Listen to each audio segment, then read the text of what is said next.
असल में भारत के प्रधानमंत्री के मित्र कहे जाने वाले डोनाल्ड ट्रंप अपना शपथ ग्रहण करने वाले हैं। इनवाइट में शी जिनपिंग का नाम सबको चौंका रहा है और वही डोनाल्ड ट्रंप के मित्र कहे जाने वाले हमारे नेता प्रधानमंत्री नरेंद्र मोदी, इनका नाम कहीं नहीं है। बैरक ओबामा, उनका कहना था कि 21वीं सदी का सबसे महत्वपूर्ण रिश्ता अगर यूएस के लिए कोई है तो भारत के साथ है, लेकिन आज हम उसमें डिफरेंट फॉल्ट लाइंस देख रहे हैं। यहां पर आप देख रहे हैं डोनाल्ड ब्लॉम को, तो ही इज यूएस एम्बेसडर इन पाकिस्तान और ये विजिट करते हैं पाक ऑक्यूपाइड कश्मीर में। और भाई साहब ये क्या है, मतलब जिनको आप पूरे टाइम कहते कोसते कोसते चुनाव जीते कि हम तुमसे बदला लेंगे, हम तुमसे बदला लेंगे, तुम्ही को बिठाकर शपथ लेंगे, ये तो सोचा ही नहीं था कि इनको इनवाइट भेज दिया है कि सर आइए, और इनको भेज दिया है और इनको कहीं ना कहीं से कटा दिया है। ये भारत की बेइज्जती कर रहे हैं आप कि दिस इज नॉट करेक्ट। पाक ऑक्यूपाइड कश्मीर भारत का क्षेत्र है, पाकिस्तान ने कब्जाया हुआ है। आपके एम्बेसडर वहां पर ऑफिशियल विजिट कर रहे हैं, भाषण दे रहे हैं। अमेरिकी सदर डोनाल्ड ट्रंप ने आज बाकायदा तौर पर अपने ओहदे का हलफ उठाकर सदारत संभालनी है और इसमें 26,000 के करीब लोगों को इनविटेशन पूरी दुनिया में दिया गया। लेकिन एक शख्सियत ऐसी है जो कि अपने आप को डोनाल्ड ट्रंप का मित्र या डोनाल्ड ट्रंप को अपना मित्र करा देती है, यानी कि नरेंद्र मोदी, उससे इन्विटेशन नहीं मिला। इस पर भारत में या भारत के मीडिया में एक कोहराम की सी कैफियत है। वो गुस्से में है कि डोनाल्ड ट्रंप की हम कंपेनें चलाते नहीं, लेकिन उसने हमारे प्रधानमंत्री को बुलाया तक नहीं।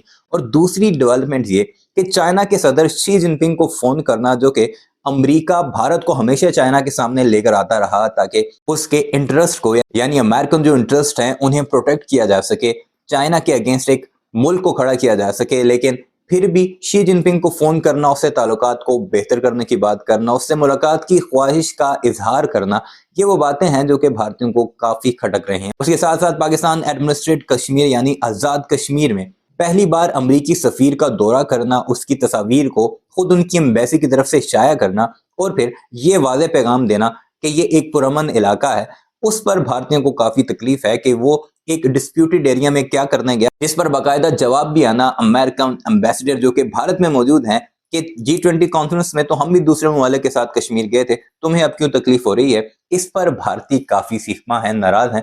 क्या अमेरिका की पॉलिसी शिफ्ट हो रही है टुवर्ड पाकिस्तान एंड चाइना? क्या भारत से जितने फायदे उसने निकलवाने थे चाइना के अगेंस्ट उसे खड़ा करके, वो पूरे हो चुके हैं कि डोनाल्ड ट्रंप ने आते ही ना तो नरेंद्र मोदी को कोई फोन किया, ना उसका फोन सुना और ना ही उसे अपने हलफ की तकरीब में मदऊ किया। इस सारे मामले पर भारत के एनालिस्ट क्या कहते हैं, इस वीडियो में आपको सारी कहानी वाज़ेह हो जाएगी कि किस तरह पाकिस्तान और चाइना को अब अमेरिका अबव देख रहा है देन इंडिया, जो कि उसका एक करीबी अलाय हुआ करता था। कि दोस्त टॉप कर लेता है तो बुरा लगता है। एग्जैक्टली एक और कंटेक्स्ट आज ऐड कर दिया जाता है कि अगर किसी दोस्त के फंक्शन हो और उसमें हमें बुलाया नहीं जाता तो और ज्यादा बुरा लगता है। ऐसा ही कुछ अब होने जा रहा है। ऐसा क्या है? असल में भारत के प्रधानमंत्री के मित्र कहे जाने वाले डोनाल्ड ट्रंप अपना शपथ ग्रहण करने वाले हैं। किस चीज का शपथ ग्रहण करने वाले हैं? वो तो इलेक्ट पहले ही हो गए थे। हाँ जी, इलेक्ट होने के बाद शपथ ग्रहण की भी रस्म होती है। जब प्रधानमंत्री जी ने तीसरी बार अभी यहां पर नरेंद्र मोदी जी ने शपथ ली तो मॉरिशस से, वो मालदीव से भी राष्ट्रपति को बुलवाया गया था। तो ऐसे ही जब शपथ ग्रहण होता है तो अपनों को बुलाया जाता है कि आइए, जिनसे हमें रिश्ते रखने हैं, जिनकी वैल्यू हमारे लिए मैटर करती है, जिनका होना हमारे लिए मैटर करता है, उन्हें इन्वाइट किया जाता है। बहुत बार इस चीज को बहुत बड़े स्केल पर किया जाता है और बहुत बार इसको सिंबॉलिक तरीके से रख दिया जाता है। तो ऐसे बहुत सारे लोगों को यहां इन्वाइट भी किया गया है। इसलिए बड़ी सुर्खियां बनती हैं डोनाल्ड ट्रंप की इन्विटेशन लिस्ट कि इन्होंने किस किस को इनवाइट किया है। इनवाइट में शी जिनपिंग का नाम सबको चौंका रहा है और वही डोनाल्ड ट्रंप के मित्र कहे जाने वाले हमारे नेता प्रधानमंत्री नरेंद्र मोदी, इनका नाम कहीं नहीं है और उनके स्थान पर भारत के विदेश मंत्री जा रहे हैं। तो कहीं ऐसा तो नहीं है कि पीएम साहब हमारे बिजी हो और उनके स्थान पर जयशंकर साहब को भेजा जा रहा हो या बुलाया ही इन्हें गया हो, पीएम साहब को बुलाया नहीं गया हो। आज के सेशन में इनकी चर्चा करेंगे। और भाई साहब ये क्या है, मतलब जिनको आप पूरे टाइम कहते कोसते कोसते चुनाव जीते कि हम तुमसे बदला लेंगे, हम तुमसे बदला लेंगे, तुम्ही को बिठाकर शपथ लेंगे, ये तो सोचा ही नहीं था। मतलब इससे बड़ा सरप्राइज तो यह भी हो सकता था कि शी जिनपिंग के साथ पुतिन को भी इनवाइट कर लिए होते कि भैया आओ, युद्ध भले ही करेंगे लेकिन आप ही के सामने शपथ लेंगे। ये बिल्कुल कुछ वैसा नजारा है कि इनको इनवाइट भेज दिया कि सर आइए, और इनको भेज दिया है और इनको कहीं ना कहीं से कटा दिया है। अगर कटा दिया गया है कि साहब आप ना आए तो ये अपने आप में एक डिप्लोमेटिक हार कही जा सकती है। डिप्लोमेटिक हार कैसे कही जा सकती है? सुब्रमण्यम स्वामी जी जो कि बीजेपी के नेता हैं, उन्होंने तो, जो कि आजकल पार्टी से कुछ खफा चल रहे हैं, उनका तो एक ट्वीट भी निकल आया है कि ऐसे में भारत सरकार को विदेश मंत्री और एनएसए इन दोनों को ही हटा देना चाहिए। यदि ये प्रधानमंत्री मोदी के लिए, जो कि ट्रंप के लिए कभी हाउडी, क्या बोलते हैं, ट्रंप के लिए चुनावी कैंपेन तक किए हुए हों, उनका इनविटेशन तक वहां बुक नहीं करवा पाए, तो बोले ऐसे में तो इनको हटा ही दिया जाना चाहिए। वो इस हद तक आगे चले गए हैं। यूएसए को वर्ल्ड की ओल्डेस्ट डेमोक्रेसी कहा जाता है, इंडिया वर्ल्ड की लार्जेस्ट डेमोक्रेसी। नेचुरल एलाय ये वर्ड यूज किया था अटल बिहारी वाजपेयी जी ने इंडिया यूएस रिलेशंस के को एक्सप्लेन करते हुए। नेचुरल एलाय मतलब कंडीशंस बदलती रहेंगी लेकिन हमें एक दूसरे की जरूरत पड़ेगी। बैरक ओबामा, उनका कहना था कि 21वीं सदी का सबसे महत्वपूर्ण रिश्ता अगर यूएस के लिए कोई है तो भारत के साथ है, लेकिन आज हम उसमें डिफरेंट फॉल्ट लाइंस देख रहे हैं। और ये कोई अभी का इवेंट नहीं है। कई लोग सोच रहे हैं कि शायद अरविंद केजरीवाल जी की गिरफ्तारी या फिर वो कनाडा और यूएस में पन्नू निजर शायद उसकी वजह से रिश्ते खराब हुए होंगे। नहीं, ये तो कुछ हाइलाइट्स हैं, इसके अलावा कितने सारे इवेंट्स हैं।